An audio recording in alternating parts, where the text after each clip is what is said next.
అందరికీ నమస్కారం. ఇవాళ మూల గ్రంథం అనే గుత్తి గురించి మనం డిస్కస్ చేద్దాం. కరుణాం చతుర్బాహు సమన్విత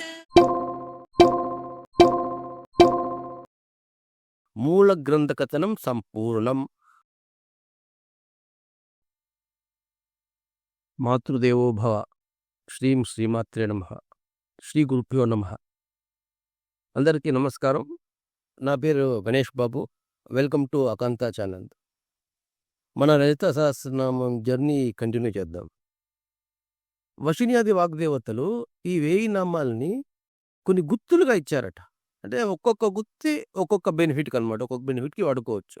ఇవాళ మూల గ్రంథం అనే గుత్తి గురించి మనం డిస్కస్ చేద్దాం. అంటే మనకి టైం లేకపోతే ఫుల్ లలిత సహస్రనామం చదవలేకపోతే మొదటి 40 శ్లోకాలు చదివి ఓం తత్సత్ బ్రహ్మార్పణమస్తు అనుకుంటే సరిపోతుందట. అంటే మోస్ట్ ఆఫ్ ది బెనిఫిట్ వస్తుందట. మొదటి 40 శ్లోకాలు అంటే మొదటి 80 పాదాలు అంటే మొదటి 111 నామాలు అనమాట. ఎందుకంటే ఇందులోనే ఫస్ట్ అమ్మవారి ఆవిష్కరణ, ఇందులోనే సద్గుతులు ఉన్నాయన్నమాట. మళ్ళీ అమ్మవారి కేశాది పాద వర్ణన అంటే అమ్మవారి దివ్యమంగళ స్వరూపాన్ని వర్ణిస్తారు కదా, అది ఇందులో మళ్ళీ సద్గుతులు అనమాట. అది వాగ్భవ కూటం, కామరాజ కూటం, శక్తి కూటం, తర్వాత మణిద్వీప వర్ణన, లీలా వైభవం, అమ్మవారి సూక్ష్మ రూపం, కుండలిని రూపం, ఇవన్నీ వచ్చేస్తున్నాయి అనమాట. సో ఈ 40 శ్లోకాలు చదువుకుంటే దాదాపుగా సరిపోతుంది అనమాట. అది సో ఈ 40 శ్లోకాలు చూద్దాం. ఇప్పుడు ఒకసారి ప్లే చేస్తాను.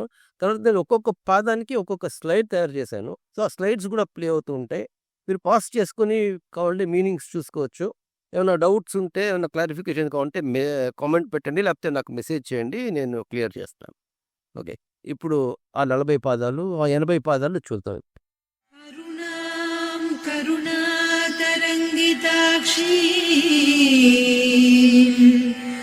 ధృతపాశాంకుశ పుష్పబాణచాపాం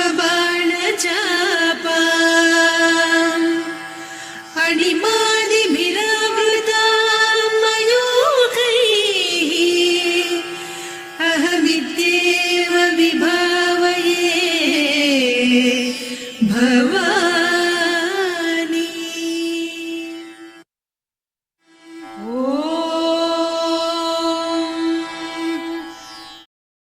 శ్రీమాతా శ్రీ మహారాజ్ఞి శ్రీమత్సింహాసనేశ్వరీ చిదగ్నికుండ సంభూత దేవకార్య సముద్యత ఉద్యద్భాను సహస్రాభ చతుర్బాహు సమన్విత రాగస్వరూప పాసాఢ్య క్రోధాకారాంకుశోజ్వల మనోరూపేక్షు కోదండ పంచతన్మాత్ర సాయక నిజారుణ ప్రభాపూర మజ్జద్ బ్రహ్మాండ మండల చంపకాశోక పున్నాగ సౌగంధికర సత్కచ కురువిందమణిశ్రేణీ కనత్కోటీరమండిత అష్టమీ చంద్ర విభ్రాజ దళికస్థల శోభిత ముఖచంద్ర కళంకాభ మృగనాభివిశేషక వదన స్మర మాంగల్య గృహతోరణ చిల్లిక వక్త్రలక్ష్మీ పరీవాహ చలన్మీనాభలోచన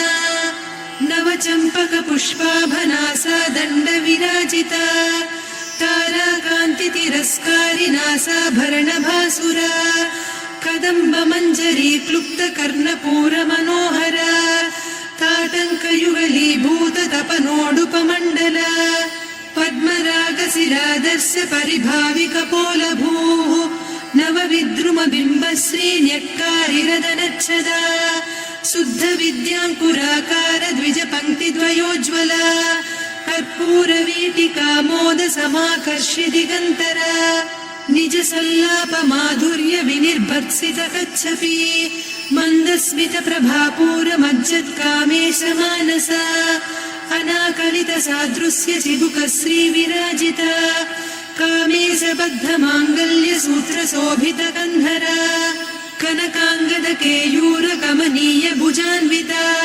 రత్నగ్రైవేయ చింతాకలోల ముక్తా ఫలాన్విత కామేశ్వర ప్రేమ రత్నమణి ప్రతిపణస్తని నాభ్యాలవాల రోమాళి లతా ఫలకుచత్వయీ లక్ష్య రోమలతా ధారతా సమున్నేయ మధ్యమా स्तनभारदळन्मध्यपट्टबन्धवळित्रय अरुणारुणकौसुम्भवस्त्रभास्वत्कटीतटी रत्नकिङ्किणिकारम्यरसनादामभूषिता कामेशज्ञातसौभाग्यमार्दवोरुद्वयान्विता माणिक्यमकुटाकारजानुद्वय विराजिता इन्द्रगोपपरिक्षिप्तस्मरतूणाभजङ्घिका गूढगुल्फा कूर्मपृष्ठजयिष्णुप्रपदान्विता नखदीधिति सञ्छन्न नमज्जनतमो गुणा पदद्वय प्रभाजार पराकृत सरोरुहा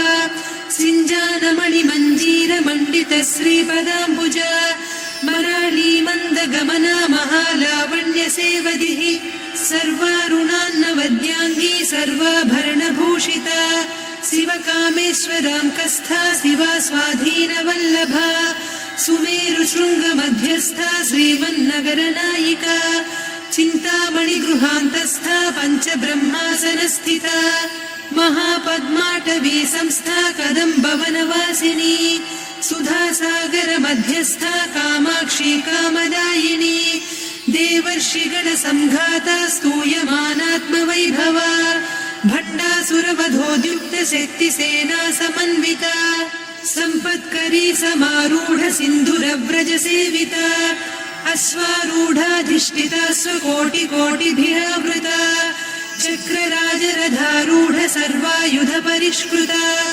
गेयचक्ररथारूढ मन्त्रिणी परिसेविता किरिचक्ररथारूढ दण्डनाद पुरस्कृता ज्वालामालिनिकाक्षिप्त वह्निप्राकारमध्यगा भण्डसैन्यवधोद्युक्त शक्तिविक्रमहर्षिता नित्या पराक्रमाटोपनिरीक्षण समुत्सुका भण्डपुत्रवधोद्युक्त बाला विक्रमनन्दिता मन्त्रिण्यम्बा विरचित विषङ्गवधतोषिता विशुक्रप्राणहरण वाराही वीर्यनन्दिता कामेश्वर मुखालोककल्पित श्रीगणेश्वर महागणेश निर्भिन्न विघ्नयन्त्र प्रहर्षिता भण्डासुरेन्द्र निर्मुक्त शस्त्र प्रत्यस्त्रवर्षिणी कराङ्गुलिनखोत्पन्न नारायण दशाकृतिः महापाशुपतास्त्राग्नि निर्दग्धासुरसैनिका कामेश्वरास्त्र निर्दग्ध सभण्डासुरशून्यका ब्रह्मोपेन्द्र महेन्द्रादिदेव संस्तुत वैभवा हरनेत्राग्नि संदग्ध काम सञ्जीवनौषधिः श्रीमद्वाग्भवकूटैक स्वरूप मुख पंकजा कण्ठाधः कटिपर्यन्त मध्यकूट स्वरूपिणी शक्तिकूटैकतापन्न कट्यधोभागधारिणी मूलमन्त्रात्मिका मूलकूटत्रय कळेबरा कुलामृतैकरसिका कुलसङ्केतपालिनी कुलाङ्गना कुलान्तस्था कौलिनी कुलयोगिनी अकुला समयान्तस्था समयाचार तत्परा मूलाधारैकनिलया ब्रह्मग्रन्थिविभेदिनी मणिपूरान्तरुदिता विष्णुग्रन्थिविभेदिनी आज्ञाचक्रान्तराळस्था रुद्रग्रन्थिविभेदिनी सहस्राराम्बुजारूढा सुधासाराभिवर्षिणी तटिल्लता समरुचिः षट्चक्रोपरि संस्थिता महाशक्तिः कुण्डलिनी बिसतन्तुतनीयसी। इति श्री ब्रह्मांड पुराणे उत्तरखंडे श्री हयग्रीवागस्य संवादे श्री ललिता सहस्रनाम स्तोत्र मूल ग्रंथ कथनं संपूर्णम्। ओम तत्सत् ब्रह्मार्पणमस्तु। श्रीं श्रीमात्रे नमः।